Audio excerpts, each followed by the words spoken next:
All right, guys. So out here at the shop today, a little bit of inclement weather. We got some storms going on outside, but I'm trying to get everything put together.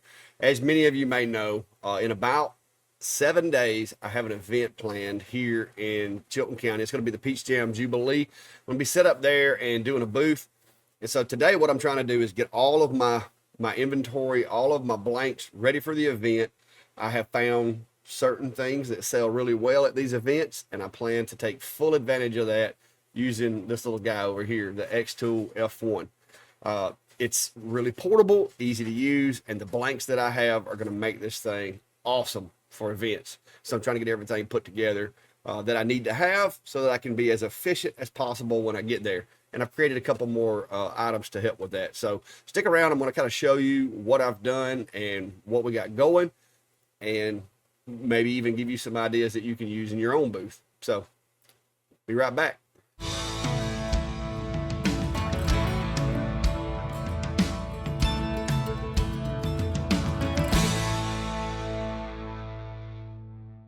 All right, so if you watch the channel very much, you should recognize these little guys right here. These are the jigs that I've made. I make these for myself, but I do sell them on Etsy if you're interested in those.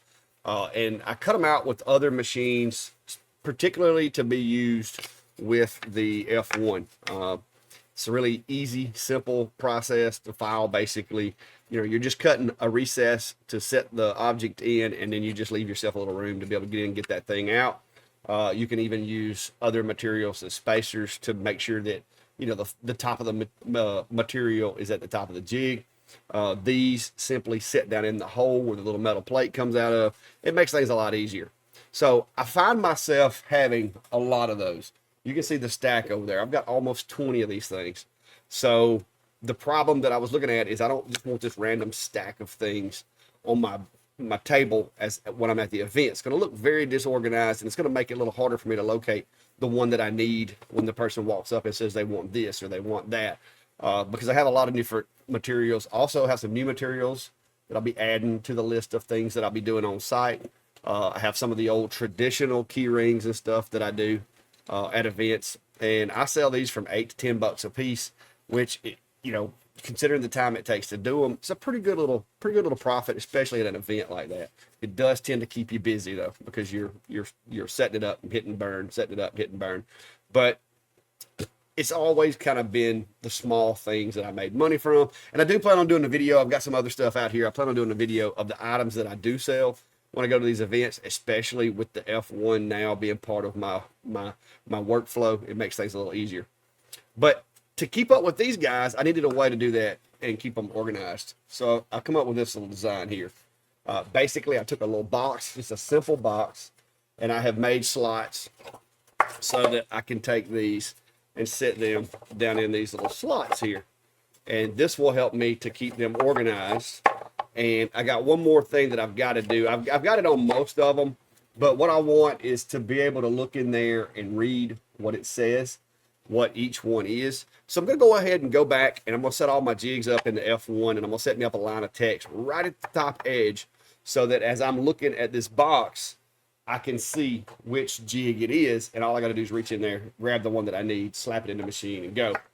So I think this is going to cut down on a lot of my time also doing those things, because if one person wants a dog tag, the other one wants an actual pet tag, and then the next one wants a keychain, this will slow down the time that it takes me to locate those. Plus, it's going to look a lot neater, and it's going to pique some curiosity of my work table. And the way that I've got it set up, the bottom's a little wider than the top, just makes it a little more sturdy. I'm going to be adding some little rubber dots to the bottom of it to keep it from sliding around on the table, and this will be awesome for those events.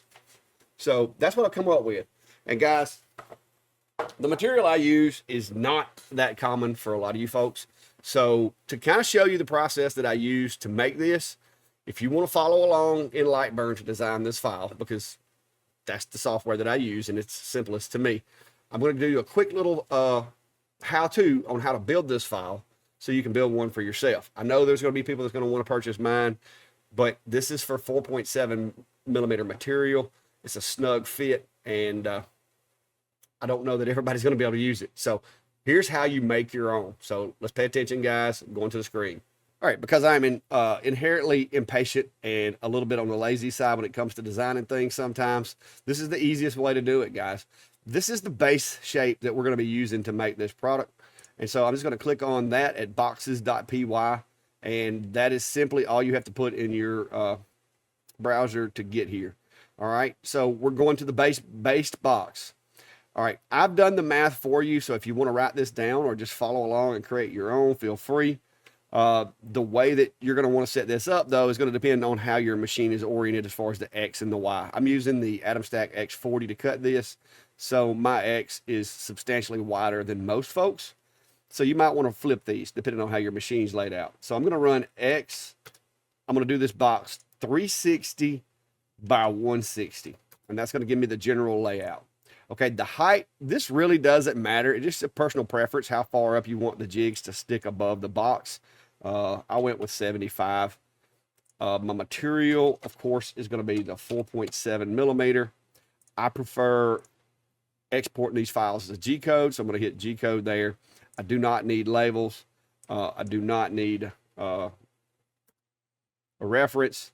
I don't like loop corners. Those things can be problematic, especially when you start cutting and trying to close shapes and stuff. So just out of habit, I always go with corner.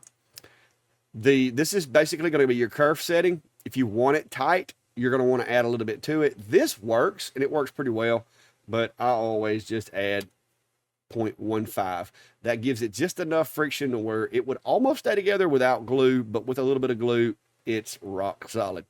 So I'm going to go ahead and hit the generate button. It's going to generate the file, throw it over here in your downloads. So now, guys, all you've really got to do is double click that file, and it will open it in Lightburn. You can just kind of hide this little guy here. I'm going to go ahead and set everything to a cut because this is one massive cut file. And I'm going to get this out of there because even though I told it I didn't want it, it put it in there anyway. So once you get in here, this is 90% of the job is done at this point. As long as you put the proper material settings in there, you set your kerf the way you want it, 90% of the work is done. The only thing left to do, depending on your orientation of your material, if yours is 90 degrees rotated, you're going to need to do it differently. So this is going to be the slot in which the little jig's set down in. And I've also done the math on that for you guys. So the width or the height, depending on how you got it oriented, needs to be 10. And then 109.5 works great with the settings that I'm running. It makes it a little tight, but it slides through relatively easy as long as you get it, properly lined up in there. If you get it a little off, it's going to scrub, but straight up and down, that fits well. It doesn't leave a lot of slop. It's not going to let them fall out of there real easy. So that's what I like. And I want to click this guy. All right, the way I've got this laid out, it works best. You can do 20. I did 20 on mine, but if you do 20 of these slots, this material right here around these tabs is going to be really, really thin. So for most folks, I'm going to recommend that you just run 19. That gives you plenty of storage, but also maintains a little material here to make these shoulders a little heavier. And then just hit OK. When you do, it's going to automatically group all that stuff together and drop it in the work area.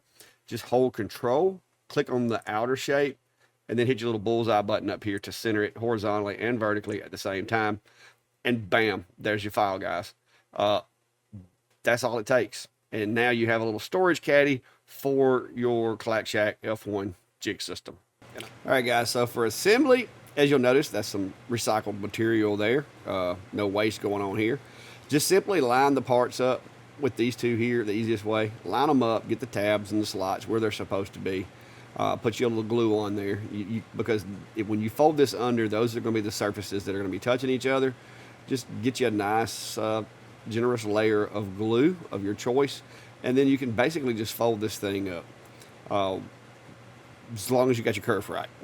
Little stipulation there. If you have some places that don't want to fit together, if you use extreme kerf like I do, you may have to tap that thing in place, clean up any excess glue, and just add all of the parts. I'm using Type Bond 3 wood glue, but you can use CA glue, hot glue, whatever glue you use to stick stuff together will work. This isn't going to be any kind of real high pressure joint. for the most part, once you get it put together, it's going to kind of hold itself. Right here is when I realized I probably should have left a little more material on those ends. And like I said, if you put 20, you'll just have to make sure not to press too hard and break that little piece off right there.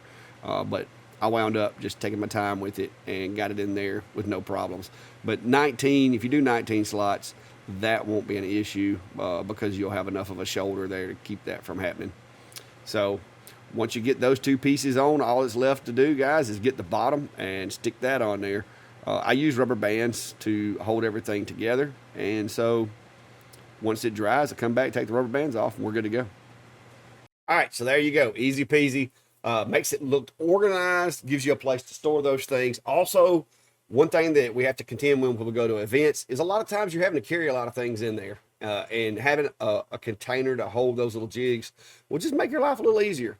You won't have to worry as much about leaving them behind in your shop, because if the container has all the jigs in it, if it has the number that you normally have, you're good. Because nothing's worse, guys, than showing up at an event and the one piece of equipment that you need, you forgot it and left it at home. I thought this would be something that would be helpful for you guys to take to events and so forth. If you do events and you're planning on using the F1 to do events, festivals, craft shows, whatever you want to call them, then we're going to be doing a video in the next couple of days, and I'm going to be showcasing some small things that I found on Amazon that are really affordable, that I believe most people in most parts of America can take these items, go to events, and make a little money with them. The on-demand custom things that you do on the scene, on the site, while you're there, those things sell really well. Smaller things that people can put in their pocket, they can put in their purse, those are more likely to be sold at events than something that they've got to lug around, that they've got to carry. Especially with the event that I'm going to be at, there's going to be singing, there's going to be music, there's going to be food. People don't want to have something that they've got to carry around. So if you're trying to sell big charcuterie boards, if you're trying to sell big cutting boards, things like that, you can sell those, and I do sell those, but it's typically folks will come by and say, hey, I want to get this from you, but I'm going to wait and come back by before I leave the event so I don't have to carry it the whole time. And guys, you run a risk when that happens of them seeing one somewhere else at another booth that they like better, and they never show back up. So with these small things they can stick in their pockets, it's what a lot of stores, convenience stores, grocery stores, it's an impulse buy, okay? Small things at the registers. Pay attention to what the grocery stores, pay attention to what the Dollar Generals, the Walmarts of the world do. The stuff that they put at the cash register, it's not the big stuff. It's little small things. Those things at the register, low cost, not a whole lot of inconvenience. Those are the things that's going to sell a lot of at events, especially if you can customize them to the person's liking. That's my findings. Yours may be different. If you have a different opinion, feel free to let me know down below. But in my area, my findings are small things that they can stick in their pocket, sell better than anything else. And if you sell 10 of those, for $10, that's $100. If you sell one cutting board for $100, it's $100. It's money. It doesn't matter whether you have to sell 10 or whether you have to sell one, as long as the time that you took to make it, you're making a profit. Who cares? I'd rather sell thousands of tiny things than one big one. The money spends the same. So I hope this helps, guys, and stay tuned for the video. As soon as I get all of this done, I'm going to be doing the materials. So if you haven't already, hit the button, like, follow, subscribe, all that cool stuff. So till next time, be safe and have a good day.